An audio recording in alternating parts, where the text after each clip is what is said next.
तो संविधान अधिनियम से चलता, अधिसूचना जारी होती है। तो उस अधिनियम में 341 अधिनियम जो है, जिसके घर पे मीटर की रीडिंग 600 से कम है उसको बिजली का बिल 0 आएगा।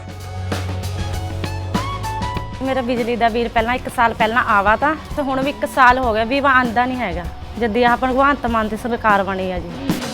ਮੁੰਡਾ ਸਾਨੂੰ ਛੋਟਾ ਕਹਿੰਦਾ ਪਿਛਲੀ ਵਾਰੀ ਬਿੱਲ ਕਿੰਨਾ ਆਇਆ ਤਾਂ ਮਾਂ 3500 ਰੁਪਈਆ ਕਹਿੰਦਾ ਐਤਕੀ 0 ਆਇਆ। ਮਾਂ ਫੇ ਐਸਾ ਮੁੱਖ ਮੰਤਰੀ ਪੂਰੇ ਇੰਡੀਆ बनना चाहिए।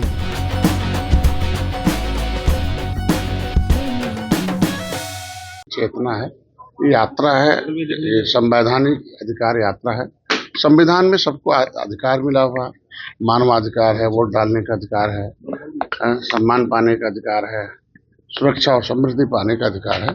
तो संविधान अधिनियम से चलता, अधिसूचना जारी होती है। तो उस अधिनियम में 341 अधिनियम जो है भारत संविधान का, उसमें लिखा है कि लेदरमैन, वाशरमैन, फिशरमैन ऑलरेडी इनके बच्चे सुरक्षित हैं, क्योंकि इन लोगों ने देश को आज़ाद कराया है, मुगलों को भगाया है, कानून बना के उजड़ा है, इनके पास जमीन जायदाद नहीं है। ऐसे लोगों को शिक्षा सरकार देगी, सरकारी नौकरी देगी, 23% रिजर्वेशन है इनका।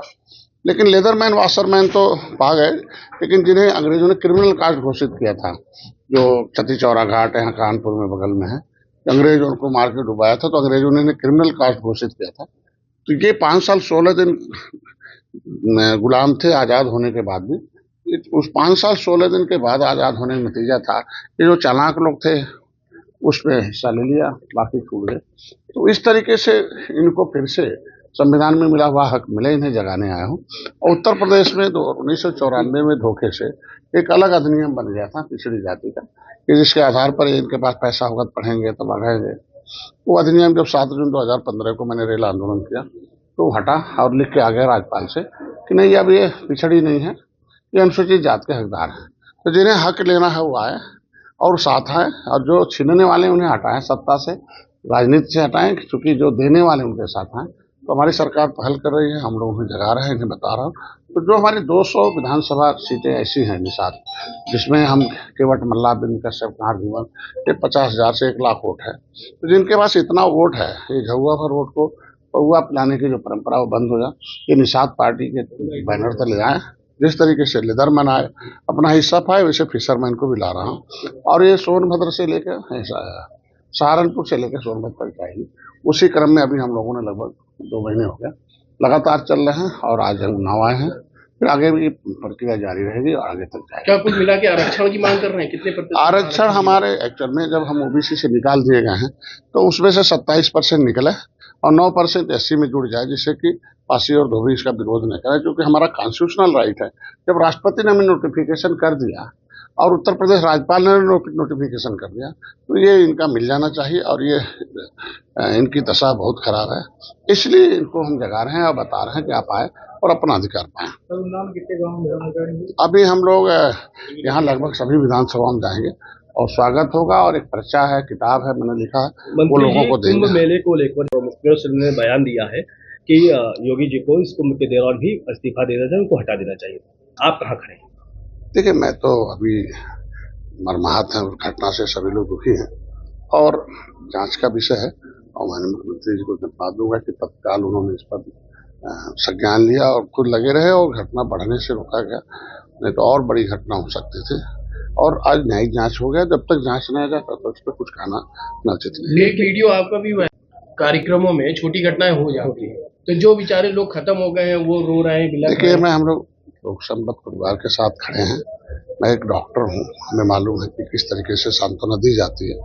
पहला धर्म बनता है कि हम इस किसी भी घटना को हम रोकें, और हमारा ये आशा नहीं था कि हम किसी को दुख पहुंचाएं या हमारे बयान से हो। और निश्चित रूप से हम चाहते हैं, हमारा एक है कि जो हमें जानकारी थी, जो वहाँ के एसपी ने वीडियो जारी की थी, भगदड़ ने, उस जो सूचना हम जब मौके पर नहीं रहे, उसके आधार पर मैंने उसे बोला था। और मैं आज के दिन में हम शोक संबद्ध परिवार के साथ हैं, उम्मीद रखते हैं कि हम लोग आगे कोई घटना न हो, इससे विचार विमर्श करें। अखिलेश यादव कह रहे मृतकों की संख्या छुपाई जा रही, सरकार ऐसा क्यों कर रही है? देखिए, जो भी है न्यायिक जांच का आदेश दिया गया है। हमको लगता है ऐसा कोई गलती नहीं होगा जिसमें आप कोई आगे करे, क्योंकि जांच के दायरे में सभी आएंगे और जांच एक प्रक्रिया है संविधान में। जब संवैधानिक सिस्टम जब वहाँ हो जाता है उस पर लोगों को विश्वास करना चाहिए। लोगों का ये भी कहना है कि संगम के बाद झूसी में भी घटना हुई है, उसमें भी कई लोगों की भगदड़ में जान चली गई है। आपका क्या कहना है, झूसी में घटना हुई है? अब जो भी घटनाएं हैं जिससे सामने आया है उस पर अब जांच चल रही है। अब जांच में जो आएगा निश्चित रूप से वो माना जाएगा, और सभी जो दिख रहा है उस पर जांच हो ही रहा है, सबने स्वीकारा है। घटना को कोई नकार नहीं मंत्री जी, सकता। मिल्कीपुर चुनाव में अखिलेश यादव कह रहे 14 से लगातार साइकिल दौड़ा रहे हैं, लेकिन वो जाते जाते, क्योंकि उन लोगों ने जब सत्ता में रहते हैं तो पिछड़े नजर नहीं आते, सत्ता में रहते हैं तो केवल एक विशेष वर्ग नजर आते हैं, अदर वर्ग नहीं नजर आते। इसीलिए सभी जाति सभी धर्म के लोग विकास देखना चाहते हैं। इसीलिए हम लोगों को, भारतीय जनता पार्टी को सभी लोग वोट देकर फिर से मिल्कीपुर भी हम लोग जीतेंगे। संवैधानिक सिस्टम जब वहाँ हो जाता है उस पर लोगों को विश्वास करना चाहिए। लोगों का ये भी कहना है कि संगम के बाद झूसी में भी घटना हुई है, उसमें भी कई लोगों की भगदड़ में जान चली गई है। आपका क्या कहना है, झूसी में घटना हुई है? अब जो भी घटनाएं हैं जिससे सामने आया है उस पर अब जांच चल रही है। अब जांच में जो आएगा निश्चित रूप से वो माना जाएगा, और सभी जो दिख रहा है उस पर जांच हो ही रहा है, सबने स्वीकारा है। घटना को कोई नकार नहीं मंत्री जी, सकता। मिल्कीपुर चुनाव में अखिलेश यादव कह रहे 14 से लगातार साइकिल दौड़ा रहे हैं, लेकिन वो जाते जाते, क्योंकि उन लोगों ने जब सत्ता में रहते हैं तो पिछड़े नजर नहीं आते, सत्ता में रहते हैं तो केवल एक विशेष वर्ग नजर आते हैं, अदर वर्ग नहीं नजर आते। इसीलिए सभी जाति सभी धर्म के लोग विकास देखना चाहते हैं। इसीलिए हम लोगों को, भारतीय जनता पार्टी को सभी लोग वोट देकर फिर से मिल्कीपुर भी हम लोग जीतेंगे। हमसे जुड़े रहने के लिए हमारे YouTube चैनल को सब्सक्राइब करें और नई वीडियो की नोटिफिकेशन के लिए बेल आइकॉन को दबाएं।